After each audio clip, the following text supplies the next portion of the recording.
Welcome to my YouTube channel, Mirror of Death. It started with a mirror I found at a yard sale. Old Victorian, framed in black wood carved with strange symbols. The woman selling it looked pale, like she hadn't slept in weeks. She told me it belonged to her grandmother, who never stopped talking to it. I laughed, paid $20, and took it home. Big mistake. The first night, I hung it in the hallway. I swear the glass was colder than ice. My breath fogged when I looked into it, even though the house was warm. I chalked it up to old glass, went to bed, and forgot about it, until 3:12 a.m. That's when I woke up to a sound. Soft whispering. Not outside. Inside. Coming from the hallway. I turned on my bedside lamp. The sound stopped. When I got up and opened my door, the air felt heavy, like the house was holding its breath. I looked down the hall and froze. Someone was standing in front of the mirror. A shadowy shape, shoulders, head. It looked like me. But I was still at my bedroom door. I blinked, and the figure tilted its head exactly when I did. I stepped closer. The light flickered. The figure's mouth opened, slowly, unnaturally, and I heard it. My own voice. "Why did you bring me here?" The lights went out. I ran back to my room and slammed the door. I didn't sleep. The next morning, the mirror looked normal again. My reflection, nothing else. I almost convinced myself it was a dream. Almost. That night, I covered the mirror with a bedsheet. Around 3 a.m., I heard something scratching underneath it, like nails dragging along glass. Then I saw the sheet moving, as if something underneath was pressing against it, trying to get out. I called my friend Mark. He came over the next morning. I told him everything. He laughed it off, said I was sleep-deprived, and dared me to take the cover off.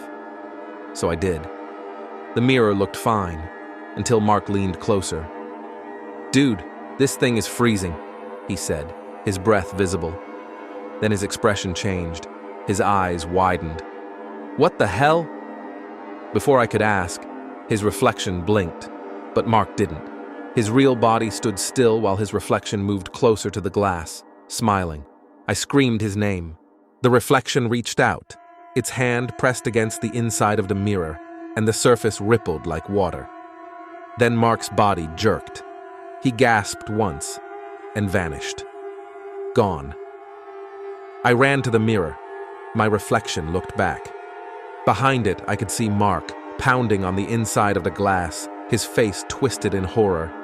Then the reflection of me smiled. Not my real smile. Too wide, too many teeth. I smashed the mirror with a hammer. It shattered, but the cracks filled instantly, like the glass was healing itself.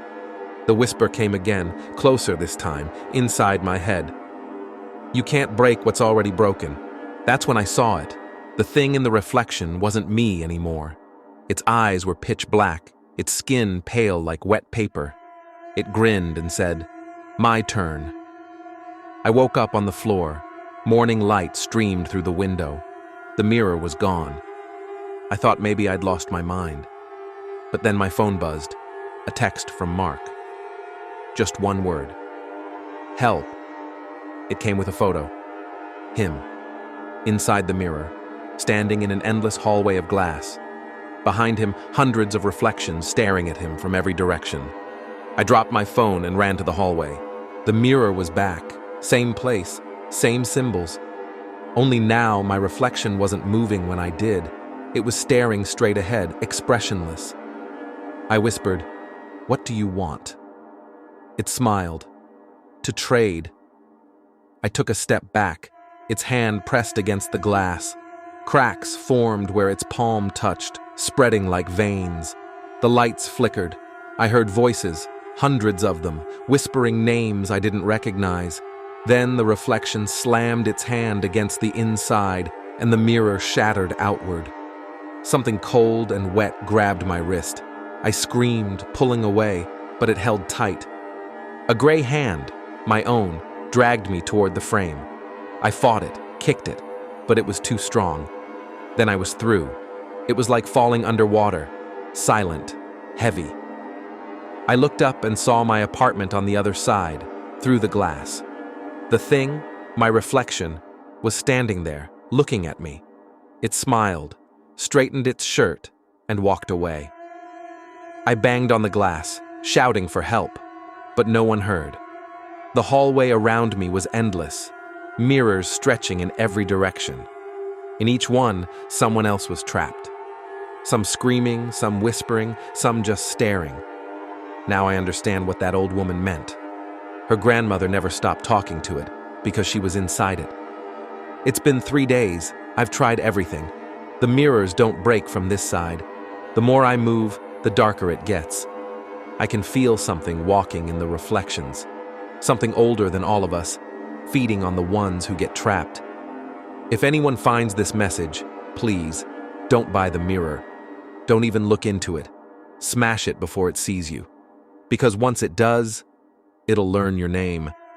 And then it will start whispering it at 3:12 a.m. Thanks for watching my video. Subscribe to my channel.